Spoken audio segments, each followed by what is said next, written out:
The U.S. closed its embassy in Kyiv on February 14th and announced that due to the dramatic acceleration in the buildup of Russian forces, the U.S. diplomats were ordered to move to western Ukraine. Although the Ukrainian President Volodymyr Zelensky played down the U.S. warning and said in a broadcast on February 12th that he has no information regarding a 100% Russian invasion starting on the 16th. After he spoke to U.S. President Joe Biden, the White House also said both of them agreed to keep pushing both deterrence and diplomacy to try to stave off a feared Russian military offensive. However, CNN reports on February 15th that the buildup of Russian forces close to the Ukrainian border continues apace, with warships in the Black Sea and missiles in Ukraine's northeastern edges. CNN said while Russian troops and equipment appear to have been assembled, where it's moved to next and when remains unknown. German political scientist Dr. Stefan Meister believes that the massive buildup of Russian troops at the border with Ukraine primarily serves to improve Moscow's position in negotiations with the US and NATO on a new European security architecture. After the demise of the USSR, a non-aggression pact between the Warsaw Pact countries and NATO blew over as well. From 1999, Warsaw Pact countries joined NATO one by one, and that threatened Russia. Hence, Russia wants a commitment that NATO would refrain from any further enlargement, including the accession of Ukraine as well as other states. Moscow wants NATO to take a step back. On January 26th, U.S. President Biden has said he will consider personal sanctions against Vladimir Putin if Russia invades Ukraine. But how? According to The Guardian, Putin has long been accused by opponents of holding massive secret wealth. And Newsweek reports on February 4th that Londongrad is key to averting Russian-Ukraine war. As long as Biden has the help of Boris Johnson, hitting the London pockets of Putin's inner circle could stave off war in Ukraine.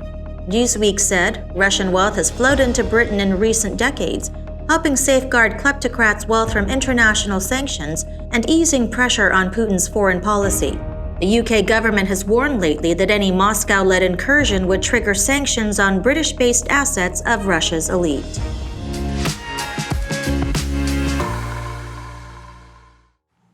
Hello, I'm Wade Lee. Thank you for joining us on this week's FUNDAY News. Here are your top stories. As of last December, Russia has begun mobilizing troops near the Ukrainian borders. As more troops gather, the tension and fear of war in the region has spread across the globe. Warnings and negotiations take place almost on a daily basis, while military equipment and personnel increase correspondingly on scene. Though Russia has denied all claims to invade Ukraine, the US along with NATO states continue to make preparations for any unexpected Russian offensive. This controversy leaves us short of understanding the underlying truth of the matter. To break it down, let's first take a look at the setting.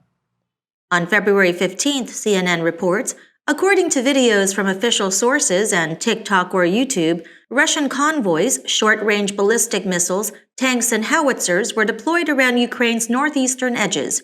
As a whole, around 130,000 Russian soldiers were deployed to the scene.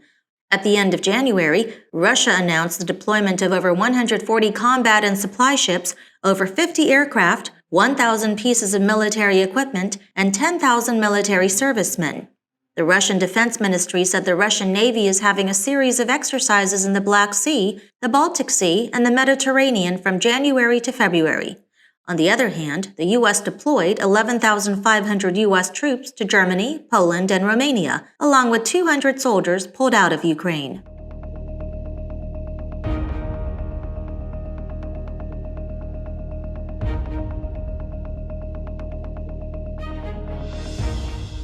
On January 24th, the US sent troops to Eastern Europe in response to the potential threat of an invasion from Russia into Ukraine. But DW News reported that the 8,500 US troops deployed to the Eastern Europe actually is a part of a rarely used NATO response force. This means that the US has to convince the 29 other NATO members to support the troop movement, but only in defense of its own member states. CNBC reports on February 14th, the Pentagon announced that more than 3,000 U.S. troops recently deployed to Poland are preparing to assist refugees who flee from Ukraine in the event of a Russian invasion. Hence, we see the U.S. response to the Ukraine crisis appears differently from that of the Indo-Pacific region. Contrary to the likely symbolic deployment in Eastern Europe, the U.S. sent 2 nuclear-powered aircraft carrier strike groups, the USS Abraham Lincoln and the USS Carl Vinson, to patrol the Philippine Sea from January 17th. And the 2 U.S. aircraft carrier strike groups leading 2 U.S. amphibious assault ships, the USS Essex and the USS America, LHA-6, and helicopter destroyer J.S. Hyuga of the Japan Maritime Self-Defense Force are conducting training from January 22nd in the free and open Indo-Pacific region in the South China Sea. It is seen as a clear response to the expansion of the Chinese Navy. The Financial Times reports that China has established a constant naval presence close to southern Japan and eastern Taiwan, and the new naval presence has accelerated efforts by the U.S. and Japan to develop joint military operations plans for a potential Taiwan crisis.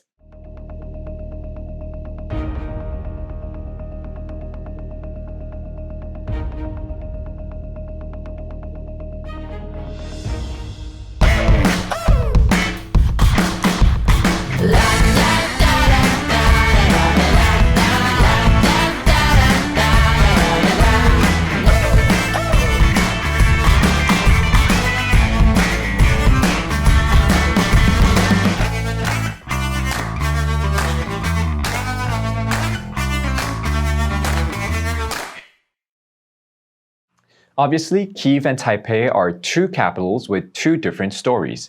The US and NATO seem to have no intentions of going to war with Russia, while Russia also denies having intentions to invade Ukraine. But Russia is in fact executing military exercises around Ukraine with heavy military power. So just what exactly does Russia really want?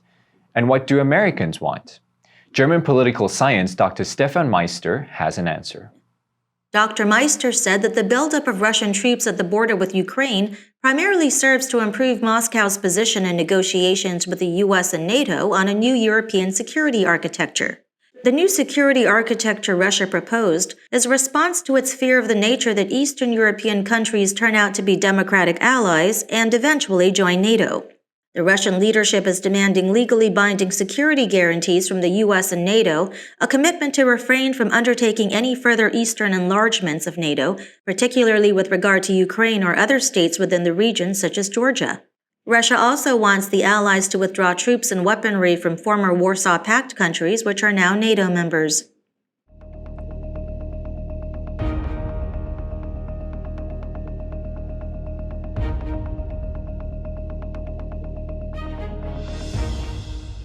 While the US and NATO will not meddle in the freedom of choice in Ukraine, Georgia, and other eastern countries, Russia shows off its military power to solidify its stance at the negotiation table, presently and for the future.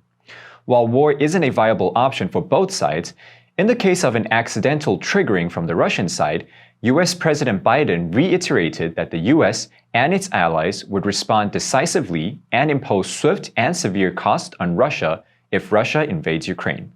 Biden has said he will consider personal sanctions against Vladimir Putin. The question is, how? Since 2004, when Putin took office for a second term, Russian oligarchs, kleptocrats, billionaires, secret agents, former spies, and more than 400,000 Russians moved to London.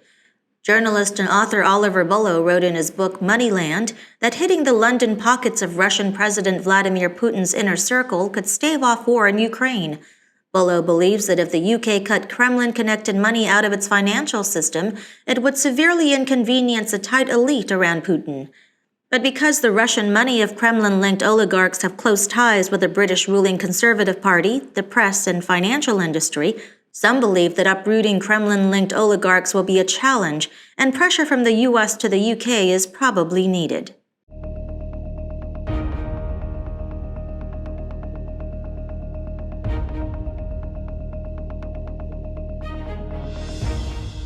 And that's all the time we have for today. Thank you for joining us on this week's FUNDAY News. Let's make every day a fun day. I'm Wei Lee, your host, and I will see you next time.